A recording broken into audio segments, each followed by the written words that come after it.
Gold hub తాకట్టులో ఉన్న బంగారాన్ని విడిపించి కొనబడును. అదే రోజు ఆన్లైన్ ధరకు కొని డబ్బులు ఇవ్వబడును. ఆంధ్రప్రదేశ్లో రాజకీయం రసవత్రంగా మారుతోంది.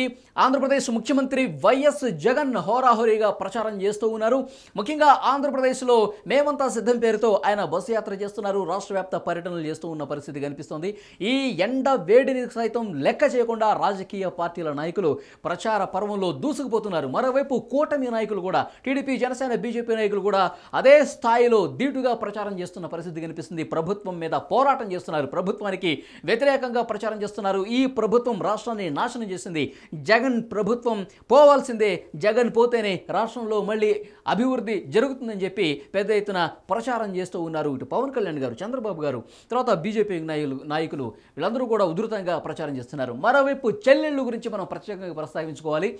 ఆంధ్రప్రదేశ్లో ఇటు అభివృద్ధి కుంటుపట్టడంతో పాటు కుటుంబంలో ఒక చీలిక వచ్చింది. కుటుంబంలో సొంత చెల్లెళ్ళే జగన్ గారి మీద పోరాటానికి సిద్ధమవుతున్న పరిస్థితి కనిపిస్తుంది. కడప ఎంపీగా అవినాష్ రెడ్డికి వ్యతిరేకంగా నిలబడ్డారు. పీసీసీ చీఫ్గా ఉన్న వైఎస్ షర్మిల అండ్ సునీత ఇద్దరు కూడా ప్రచారంలో దూసుకుపోతున్నారు. కడప రాజకీయం ఈసారి మా వైపే ఉంది. కడప రాజకీయంలో ఈసారి మేమే శాసించబోయేది, ఇక్కడ గెలుపొందేది మేమే అని చెప్తున్నారు. ఎందుకంటే వైఎస్ జగన్ గారు కుటుంబాన్ని పూర్తిగా చీల్చేశారు. జగన్మోహన్ రెడ్డి గారు ఎవరైతే వివేకానంద రెడ్డి హత్య కేసులు కారణంగా ఉన్నారో, ఎవరైతే హత్యకు పాల్పడ్డారో వాళ్ళని కాపాడే ప్రయత్నం చేస్తున్నారు. జగనన్న కుటుంబంలో సొంత చెల్లెళ్ళకే న్యాయం చేయలేదు, సొంత చెల్లెళ్ళకే అండగా నిలబడలేదు.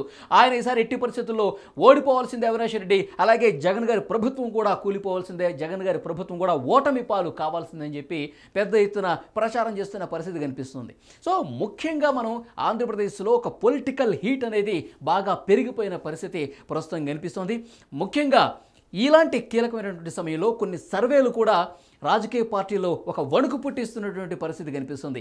లేటెస్ట్గా అంటే మనం చూస్తున్నాం, గత కొన్నాళ్ళుగా నెల 2 నెలల వ్యవధిలో చాలా సర్వేలు వచ్చాయి. లోక్పోల్ సర్వే కావచ్చు, తర్వాత పొలిటికల్ క్రిటిక్ కావచ్చు, జన్మత్ కావచ్చు, ఇట్లాంటి సర్వేలన్నీ కూడా అధికార వైసీపీకి కొంత ఎడ్జిచ్చినటువంటి పరిస్థితి కనిపిస్తుంది. కొన్ని నేషనల్ సర్వేలు కూటమి వైపే గెలిచే అవకాశం ఉందని చెప్తున్నారు. ప్రశాంత్ కిషోర్ మొన్న ఒకసారి ప్రెస్ మీట్లో మాట్లాడినప్పుడు కూడా ఆయన కూడా చాలా స్పష్టంగా చెప్పారు, కూటమిదే ఈసారి విజయం, వైఎస్ జగన్ గారు ఈసారి ఓడిపోబోతున్నారు.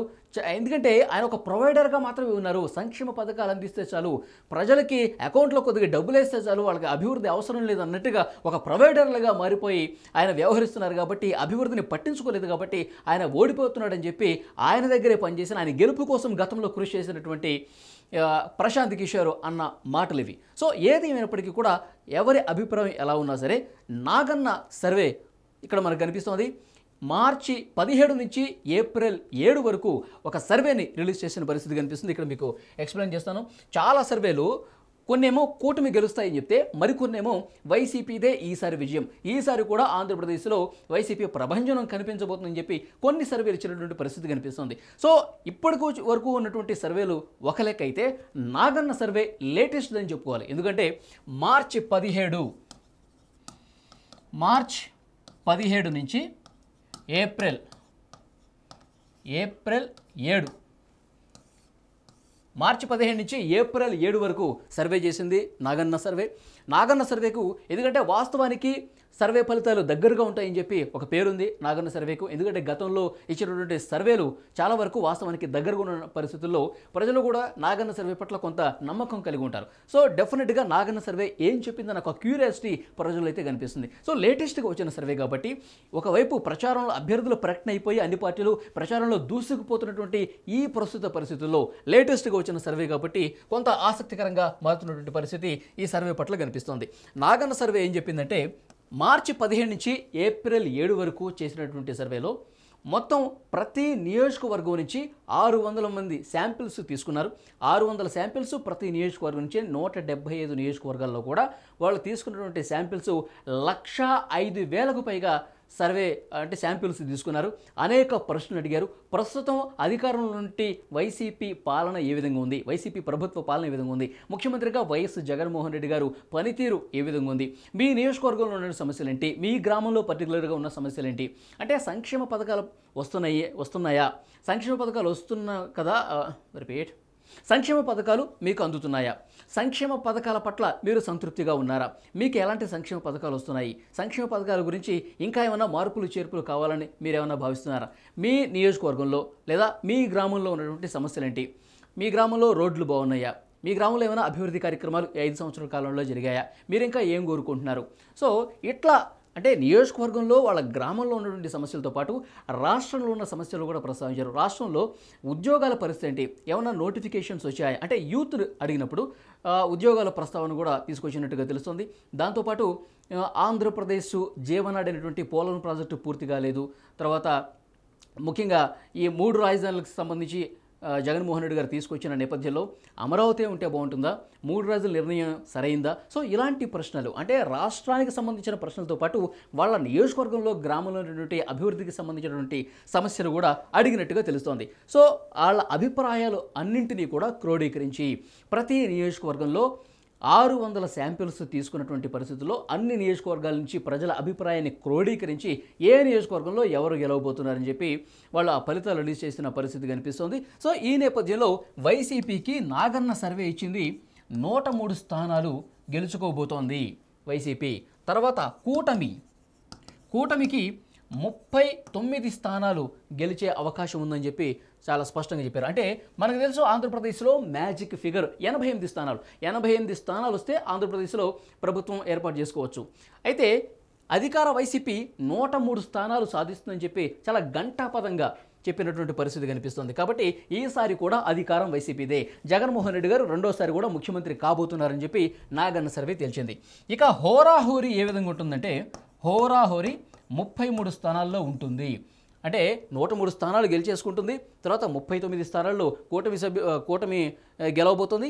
ఇక మిగిలినటువంటి 33 స్థానాల్లో హోరాహోరీ ఉంటుందన్నమాట. చాలా టఫ్ ఫైట్ ఉంటుంది. ఈ టఫ్ ఫైట్లో కూడా మళ్ళీ 20 స్థానాలు వైసీపీకే రాబోతున్నాయి. అంటే 103 + 20 అంటే 123. సో 120 స్థానాలకు వైసీపీకి తగ్గకుండా ఇక్కడ మనం చూడొచ్చు 120 స్థానాలకు వైసీపీ తగ్గకుండా రాబోతున్నాయని చెప్పి చాలా స్పష్టంగా నాగన్న సర్వే తెలిసింది. సో అంటే ఇక్కడ 39 స్థానాలు కూటమికి వస్తాయి. ఇక మిగతా 10 స్థానాలు అనుకోండి అంటే 45 నుంచి 50 అంతే. కూటమికి ఫైనల్గా వచ్చేది 45 నుంచి 50 స్థానాలే రాబోతున్నాయి. ఇక్కడ వైసీపీకి 120 స్థానాలకు తగ్గకుండా రాబోతున్నాయి. సో అధికారం ఈసారి కూడా వైసీపీదే అని చెప్పి చాలా స్పష్టంగా నాగన్న సర్వే తెలిసింది. సో గతంలో కూడా నాగన్న సర్వే కొన్ని రిపోర్ట్స్ ఇచ్చింది. ఇక్కడ తెలంగాణ ఎలక్షన్స్తో పాటు సో గతంలో జరిగిన చాలా ఎన్నికల్లో కూడా నాగన్న సర్వే పనిచేసి కొన్ని ఫలితాలు రిలీజ్ చేసినటువంటి పరిస్థితి ఉంది. సో దీన్ని క్రోడీకరించుకుంటే కనుక గతంలో చేసినటువంటి ఫలితాలు వాస్తవానికి దగ్గరగా ఉన్న నేపథ్యంలో మళ్ళీ వైసీపీదేనా అధికారం అని చెప్పి చాలామంది భావిస్తున్నటువంటి పరిస్థితి కనిపిస్తోంది. సో చూడాలి, మే 13న పోలింగ్ జరగబోతుంది. ఇంకా నెల రోజుల సమయం ఉంది కాబట్టి మళ్ళీ పరిస్థితుల్లో ఉన్న మార్పు కనిపిస్తుందా? ఎందుకంటే ఇప్పుడు ఉధృతంగా ప్రచార పర్వంలో అయితే దూసుకుపోతున్నారు. మేమంతా సిద్ధం పేరుతో అంతకుముందు చేసినటువంటి సిద్ధం సభలతో వైసీపీకి కొంత అనుకూలమైనటువంటి పవనాలు వీస్తున్నాయి అని చెప్పి పెద్ద ఎత్తున ప్రచారం జరుగుతుంది. మరోవైపు ప్రతిపక్ష నాయకులు చంద్రబాబు గారు, పవన్ కళ్యాణ్ గారు, ఇటు పురంధేశ్వరి గారు, తర్వాత చెల్లెళ్ళు వైఎస్ షర్మిల, సునీత వీళ్ళందరూ కూడా ప్రభుత్వానికి వ్యతిరేకంగా, జగన్ గారికి వ్యతిరేకంగా ప్రభుత్వాల మీద పోరాటం చేస్తూ చాలా బలంగా ప్రచారం చేస్తున్నప్పటికీ కూడా ఆయా నియోజకవర్గాల్లో ప్రజలు ప్రతిపక్ష నాయకులకి అంత స్వాగతించట్లేదు. ప్రతిపక్ష నాయకులు చేస్తున్నటువంటి ప్రసంగాల పట్ల అంత ఆకర్షితులు కావట్లేదు. మెజారిటీ ప్రజలు జగన్ గారి వైపే ఉన్నట్టుగా నాగన్ సర్వే చెప్తుంది. సో ఇక నెల రోజుల సమయం ఉంది కాబట్టి ఇవే ఫలితాలు ఉంటాయా? ప్రజల్లో ఏమైనా మార్పు వస్తుందా? కూటమి వైపు ఏమైనా మళ్ళీ అవకాశం ఉందా అనేది కూడా కాలం సమాధానం చెప్తుంది. చూద్దాం. మళ్ళీ ఏప్రిల్ 7 వరకు చేసినటువంటి సర్వే కాబట్టి మరికొన్ని రోజుల తర్వాత మళ్ళీ ఏమైనా లేటెస్ట్ సర్వే వస్తుందా? ఆ సర్వే ఏం చెప్తుందో కూడా చూడాల్సిన అవసరం అయితే కనిపిస్తుంది. ఇప్పటికిప్పుడు ఎలక్షన్ జరిగితే కనుక ఫలితాలు ఈ విధంగా ఉంటాయని చెప్పి నాగన్ సర్వే చెప్తోంది.